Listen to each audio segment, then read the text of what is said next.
Welcome to MPP school కే కొత్తవలస. ఈరోజు మనం ఈ ప్రాఫిట్ అండ్ లాస్ అంటే లాభ నష్టాలకు సంబంధించి మరి యొక్క ఇంపార్టెంట్ లెక్క చేద్దాం. ఓకేనా? ఒక పండ్ల వ్యాపారి రూపాయికు 2 నిమ్మకాయలు చొప్పున కొని 5 నిమ్మకాయలను 3 రూపాయల చొప్పున అమ్మితే అతని లాభ శాతం ఎంత? ఆన్సర్ చూడండి. ఏ 20%, బి 10%, సి 15%, డి 25%. ఒక పండ్ల వ్యాపారి ఉన్నాడట. అతను రూపాయికి 2 నిమ్మకాయలు కొంటాడట, 3 రూపాయలకు 5 నిమ్మకాయలు అమ్ముతాడట. అయితే అతని లాభ శాతం ఎంత? మొదటగా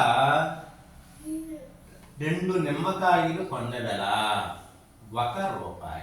1 రూపాయి అంటే ఏంటి? 100 పైసలు.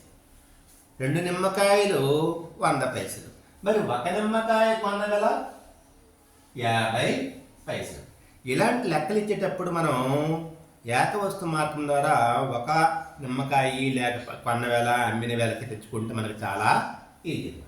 1 నిమ్మకాయ కొన్న వేళ 50 పైసలు తెలిసిపోయింది, మనకి కొన్న వేళ తెలిసిపోయింది. ఇప్పుడు 5 నిమ్మకాయలు అమ్మిన వేళ 3 రూపాయలు. అంతే కదండి? 3 రూపాయలు అంటే 300 పైసలు. నేను ఇప్పుడు ఏం చేస్తానంటే దీని నుంచి నేను 1 నిమ్మకాయ అమ్మిన వేళ కొనుక్కోవాలి. 1 నిమ్మకాయ అమ్మిన వేళ కొనుక్కోవాలంటే 5ని 5 ఇంటూ 1 రాస్తాను. నిమ్మకాయల అమ్మిన వేళ ఈక్వల్ టు 300 పైసలు. ఇక్కడ 5 గుణకారం చేస్తుంది, ఇటువైపు వస్తే భాగారం చేస్తా. అంటే 1 నిమ్మకాయ అమ్మిన వేళ ఈక్వల్ టు 300 పైసలు బై 5.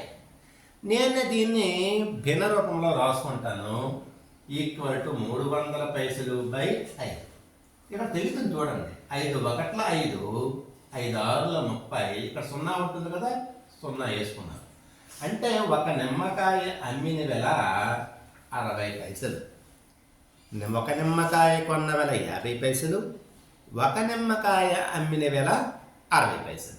సో లాభం ఈక్వల్ టు 1 నిమ్మకాయ అమ్మిన వేళ మైనస్ 1 నిమ్మకాయ కొన్న వేళ ఈక్వల్ టు 60 పైసలు మైనస్ 50 పైసలు ఈక్వల్ టు 10 పైసలు. అంటే ప్రతి నిమ్మకాయ మీద మనకి 10 పైసలు వస్తుందన్నమాట. ఓకే? ఇప్పుడు కనుక్కోమన్నది ఏంటి? లాభ శాతం. లాభ శాతం అంటే లాభ శాతం ఈక్వల్ టు లాభము బై 1 నిమ్మకాయ కొన్న వేళ ఇంటూ 100.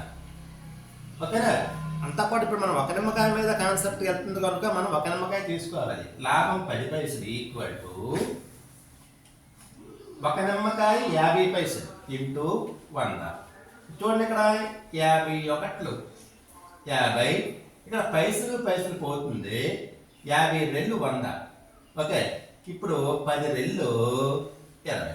అంటే 20% మనకి లాభం అనేది వచ్చిందనమాట. ఆన్సర్ అనేది ఓకే. Thank you.